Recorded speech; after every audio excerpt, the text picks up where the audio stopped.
Did you know that as you fight for your marriage, you're fighting for every child, every descendant that will come from your marriage in the future? So you're not just fighting for your current relationship, you're fighting for generations to come. And we're going to talk about that today. Hello, everyone. This is Lionel. Welcome to the Words for Change podcast. We talk about faith in marriage today. Such an interesting conversation. Why? Because 7% of people either are going toward a divorce, have already considered divorce, or are practicing habits and behaviors that are leading them toward divorce. Now, here's something I want to lay out on the table right before we get started. That the purpose of this episode is not to answer all questions as it relates to the complications that happen within the confines of a marriage. We're not talking about abuse in marriage. We're not talking about mental health struggles in marriage. We're not talking about any of those particular subject matters. But what we're trying to deal with today, how do couples view the marriage relationship? What is the sticking factor that calls people to stay in relationships together? Listen, many of you know that relationships are tough. If you're married, you know that marriage is tough as well. And it takes a lot for a person to actually get in a marriage relationship and get through that relationship successfully, or at least have a long-term relationship. You may have struggles with your marriage. You may be going through a tough time in your relationship right now, and you're making decisions that you're going to end that relationship, right? So I just want to challenge you that before you make that decision, not only do I want you to listen to this episode, I'm assuming that's why you locked into the episode, but I want you to consider getting help, consider getting counseling. Matter of fact, I'm not saying this as a professional counselor. I'm not putting that out there, but this is my opinion from a biblical perspective. So let's first off start by talking about marriage as a covenant, not as a contract. There are two people, when you decide to get married, you're not deciding to enter into simply a state contract, but that marriage has significant more importance than the benefits that comes from being the social benefits that comes from being in a marriage relationship with another person. That's important for us to understand in order to get in the right mental disposition about what marriage is. Okay, that marriage is, number one, a covenant, not a contract. Ephesians 5:25 says this about marriage. Now, this is a biblical perspective. Husbands should love their wives as Christ loved the church. And what he's saying in that text is that there's something foundational to marriage that we must consider if you are part of the Christian faith, and that is, number one, it is based on love. And we're going to get into that a little bit more, but what kind of love? I'm going to explain that. And that love is self-sacrificial love. Dietrich Bonhoeffer, one of the theologians during the Nazi Germany period, wrote a letter from prison to his nephew who was getting married. And here's what he said to his nephew. He said that now in this marriage relationship, it is not love that sustains the marriage, but now marriage, watch this, the confines of marriage sustains love. In other words, in this statement, what he's saying is that love is not just a feeling, but he's suggesting that it is a framework that nurtures love. Marriage is a framework that nurtures love. Now, what does that mean? That means that when you and I see marriage, not just as a contract, but a covenant, that when we enter into, if you think about marriage as a house, the idea of shared meaning and a shared meaning system. And this is really one of the most important things about relationships, is that what people do in relationships that really work well is they feel like they're building something beyond just the two of them.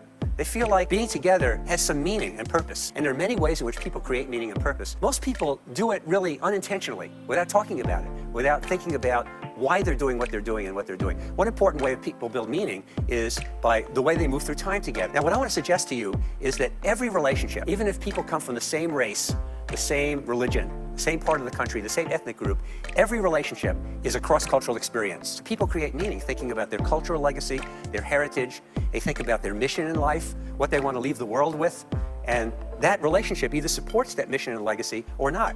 They create meaning in the way they move through time together, right? They create meaning in how they think about themselves as a son, as a daughter, as a friend, as a brother or sister, as a mother and a father, as a husband or wife.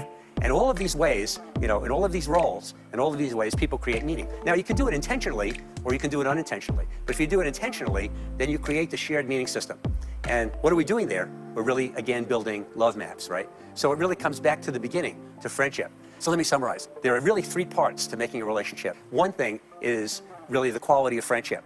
And all you have to do for that is build love maps, build fondness and admiration, which is affection and respect, and notice bids for connection and turn toward your partner rather than away and against. Right? When you enter into that house, there are walls that are set up in that house that define the boundaries of when you're in that house and outside of that house.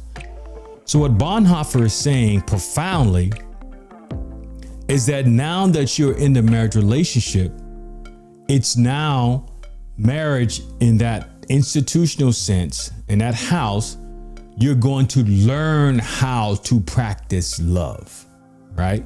Critically important for us to think about. Now, when we think about marriage, these principles of marriage are not just profound within the confines of Christian marriage. Here's some belief systems in Islam and in Hinduism that draw similar parallels. In Islam, marriage is considered half of one's faith. The Prophet Muhammad said, when a person married, he or she fulfills half their religion. In Hinduism, marriage is considered a sacred duty and, watch this, a social obligation. The Dharma means that marriage is a social obligation, and it is pivotal for this reason alone, that the happiness of couples should also create good, positive outcomes in society as well. Aristotle talks about the highest form of friendship. And what he says is that it is based on each person's ability to help the other person strive toward virtue. So when you look at Hinduism, Islam, and even traditional Aristotelian ethics, what we see here is that marriage is not just about a feeling, but there are actual factual things that you and I must do in order to see marriage as a successful institution. So this is not marriage in Disneyland, but this is marriage in real life. So what Aristotle is saying is that two people come together, right? Not just in love, but for mutual benefit to help each other grow in virtue, right? So that's important for us to consider as well. This is how virtue is learning what it is necessary to be the best version of yourselves. That the responsibility of you and your spouse is to help each other move toward the best version of yourself. So what does that mean? If your significant other is struggling, understanding their value in life, your job is to help facilitate that individual reaching their better selves or becoming the best version of themselves, helping to define value. Not that simply what's right and wrong, but more so on what's important to you, what matters to you, and when you show up as your best self is when the application of these virtues are in full functioning in your life. Now I want to talk about Christian theology, right? This is important because many people who consider themselves Christian and jump into a marriage relationship has certain presuppositions that they've learned through their Christian faith that helps define who they are, that helps define their marriage relationship, how they perceive it, and how they move forward in that relationship. Vitally important. So the emotional, the physical, the spiritual aspects of marriage relationship, number one, then, is that marriage relationship is a covenant before God. I'm not just saying these things because they're in the Bible. And I'm not saying these things without sensitivity to the complications that people go through in life. But the goal of this episode, for those who are listening and those who may be watching on YouTube, is that you understand that there are tools available that you and I must use in order to help our relationship go forward. Listen, no one who gets married desires to get divorced. No one does. I assume, I'm making an assumption here, but that most people, when they get married, they are getting married because they want to be with the person they're with lifelong. And if that is the case, then to me, that suggests that there are tools that you can use to help you fight for your relationship. There are tools that you can use to help grow your relationship, to help grow your relationship and how you function and live with other people. Okay? So when we talk about marriage and Christian virtue, right? When we talk about marriage as a relationship and how Christian theology speaks to it, in the scripture verse where it talks about marriage as a covenant, we talked about that. But number two, marriage is not based on feelings, but it's based on love. Now, this is critically important because what kind of love are we talking about? Well, marriage in the Christian theology is based on self-sacrificial love that was demonstrated by Christ. And what did Christ do? When Christ died on the cross, what he's saying, what he's suggesting, and what the text in the Bible is suggesting, that love is not a feeling, it's an action. There are actionable steps that you must go through in order to demonstrate, not just talk about, but to demonstrate your love. And so when Christ died on the cross, what he was saying is that I love you so much that I'm willing to give my very life to demonstrate how much I love you. This is self-sacrificial love. Genesis 2:24 says, a man will leave his father and mother. Likewise, a woman in this case will leave her father and mother, and they will cleave together in a marriage relationship, right? In other words, there is no longer you over here and me over here, but now we are one. So what affects you directly affects me indirectly. The decisions I make affect you as well. This is what the text is suggesting. This is what it is saying to us, right? That love is self-sacrificial and is demonstrated by Christ giving of himself. So what's the opposite of giving of yourself? That's selfishness. Considering, I remember talking to a couple one time and counseling them, and they were arguing about who opened a box of cereal. and when you open a box, don't use all of my cereal, right? Now, to be, that's comical, but it also says something profound underneath the surface. It suggests that the couple had gotten so petty with each other that they would argue about cereal, something that's here today and gone within seconds. So there was no such thing, brother. If you can't even sacrifice a bowl of cereal for your relationship, for your significant other, then you are living for yourself. And listen, if you just want to live for yourself, live for yourself. As a matter of fact, I will suggest, if you want to be an individual, don't get married. If you decide, if you make up in your mind that you want to be an individual, that you want to do things the way you want to do it, and you do not want to have accountability to your significant other, then don't get married. And there's nothing wrong with not getting married. There are many people in scripture who never got married. There are eunuchs in the Bible, for instance, people who gave themselves to their career or to their job or profession instead of getting married. But if you decide to get married, what you're essentially saying is that you are going to give yourself like Christ gave himself for the sake of another person, that you're willing to sacrifice, that you're willing to endure pain, that you're willing to go through all of the complications of better for worse, richer for poor. This is what these words mean. That means that you can go through changes in the body, that you can go through physical appearance changes, that you go through financial struggles together, that you go through health struggles together. That when there's an identity crisis with one of the partners in marriage, that you're not just going to leave the person out by themselves high and dry, but that you're willing to walk with that person through that complicated life situation. In other words, you're willing to love unconditionally. You're willing to love unconditionally, and you're willing to love self-sacrificially. This is what it means when it says that the two shall be one, that what affects one equally affects the other as well. So this is important for us to understand the purpose of commitment, and it causes us to reflect on what does it mean to be a human being, right?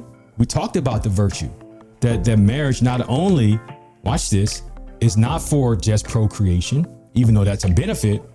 It's not for sex, even though that is a benefit.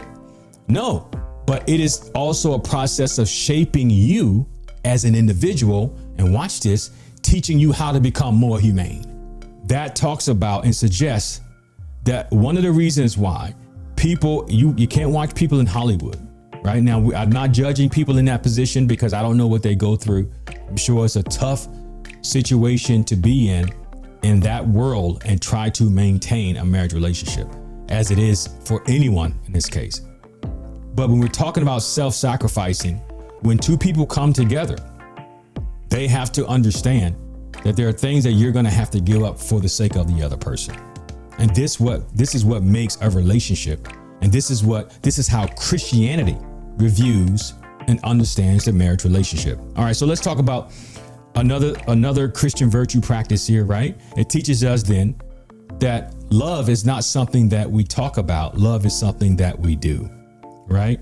That when we live in a deeper pursuit of these kinds of virtues in relationship, that we seek to align our actions together with the actions of that like of Christ, who gave or self-sacrificing himself. We're understanding then that marriage is not just a contract, that marriage is not just a covenant, but it is a vocation. It's a calling.